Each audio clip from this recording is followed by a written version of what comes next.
മോൾഡീവ്സിലൊരു picnic trip കണ്ടാലോ? So ഇത് നമ്മൾ കസിൻസ് എല്ലാവരും കൂടെ പിക്നിക് ട്രിപ്പ് പോകണതാണ്. അപ്പോൾ പോകുമ്പോൾ നമ്മൾ വെള്ളവും അതുപോലെ യൂസ് ചെയ്യുന്ന എല്ലാ സാധനങ്ങളും എടുത്തിട്ടാണ് പോണേ. കുക്ക് ചെയ്യാനുള്ളതും ഐസും അങ്ങനെ എല്ലാം. ഈ പോണ ബോട്ടിൻ്റെ പേരാണ് ഡിങ്കി. ഇതിലാണ് കേട്ടോ നമ്മൾ കൂടുതലും പിക്നിക് ട്രിപ്സിനൊക്കെ പോണത്. സോ കണ്ടില്ലേ, പോണ വഴിക്ക് മീനൊക്കെ പിടിക്കാൻ ശ്രമിക്കുന്നുണ്ട്. മീൻ വല്ലതും ഒത്ത് കിട്ടിയാൽ നമുക്ക് അവിടെ പോയി ഫ്രൈ അടിക്കാമല്ലോ. ഈ പോണ ഐലൻഡ് എന്ന് പറയുമ്പോൾ ആൾതാമസം ഇല്ലാത്ത ഐലൻഡ്. നമുക്ക് ഇഷ്ടം പോലെ ആൾതാമസം ഇല്ലാത്ത ഐലൻഡ്സ് ഇവിടെ ഉണ്ട്.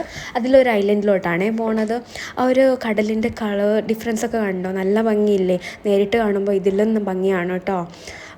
ഇപ്പോൾ നമ്മൾ എല്ലാ കസിൻസും എല്ലാവരും കൂടെ എൻജോയ് ചെയ്യാൻ വേണ്ടി പിള്ളേരൊക്കെ ഈ ഒരു സ്കൂൾ അവധി കാലത്ത് അവർക്കൊക്കെ ഒരു എക്സ്ട്രാ വൈബ്, ഒന്ന് ഐലൻഡിൽ നിന്നൊന്ന് പുറത്തൊന്ന് എൻജോയ് ചെയ്യാൻ വേണ്ടിയാണ് കൂടുതലും ഇങ്ങനെ പോണത്. പോയിട്ട് നമ്മൾ ആദ്യം അവിടെ എല്ലാം അറേഞ്ച് ചെയ്ത് വെക്കും. അറേഞ്ച് ചെയ്ത് വെച്ചതിന് ശേഷം പിള്ളേരൊക്കെ അപ്പോൾ ബീച്ചിലൊക്കെ ഇറങ്ങാൻ തുടങ്ങും കേട്ടോ. നമ്മൾ പിന്നെ ഐലൻഡ് അങ്ങ് എക്സ്പ്ലോർ ചെയ്യാൻ വേണ്ടി ഇറങ്ങും. നമ്മൾ ഐലൻഡ് എക്സ്പ്ലോർ ചെയ്ത് ഇറങ്ങിയപ്പം ആ ഒരു ഭാഗത്ത് കണ്ടതാണ് ഈ ഒരു സ്ഥലം. ഇതൊരു മാംഗ്രൂവാണ്. മാൽഡീവ്സിലെ മിക്ക ഐലൻഡ്സിലും മാംഗ്രൂവ്സ് കാണാറുണ്ട്. ആ ഒരു വെള്ളം ജസ്റ്റ് കിടക്കണം കണ്ടിട്ട് ആഴമില്ലെന്ന് വിചാരിക്കണം, നല്ല ആഴമുണ്ട്. അതുപോലെ കുഞ്ഞു കുഞ്ഞു മീനുകൾ വന്ന് കാലിലൊക്കെ കൊത്തുന്ന നല്ല രസമാണ് കേട്ടോ. ഇതിപ്പോൾ വേറൊരു ഐലൻഡ് കൂടെ ഉണ്ട്. ലോ ടൈഡ് ആണെങ്കിൽ നമുക്ക് വെള്ളമൊന്നും ഇല്ലാത്ത സമയത്ത് അങ്ങോട്ട് നടന്നൊക്കെ പോകാൻ പറ്റും. ഇതിപ്പോൾ നമ്മൾ ഐലൻഡിൻ്റെ സൈഡിൽ നിന്ന് ഇങ്ങനെ നടന്ന് ഫ്രണ്ടിലോട്ട് പോവുകയാണേ. ഇപ്പോൾ പിള്ളേരെല്ലാവരും അവിടെ ബീച്ചിലൊക്കെ ഇറങ്ങി അങ്ങ് കടലിലങ്ങ് കളിക്കുമായിരിക്കും. പോയിട്ട് നമ്മൾ നൂഡിൽസാണ് ഉണ്ടാക്കുന്നത്.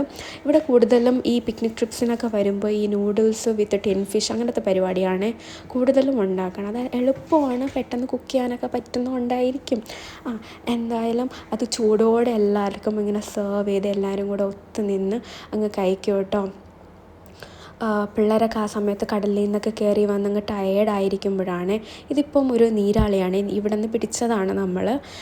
ഇനിയിപ്പോൾ വേസ്റ്റ് എല്ലാം കൂടെ കൂട്ടിയിട്ട് കത്തിച്ച് ആ തീയൊക്കെ അണഞ്ഞതിന് ശേഷം നമ്മളത് ആ ഗുഡ് ബൈയും പറഞ്ഞു പോവുകയാണ്. സോ വീഡിയോ ലൈക്ക് ചെയ്യുക, സബ്സ്ക്രൈബ് ചെയ്യുക. ബൈ.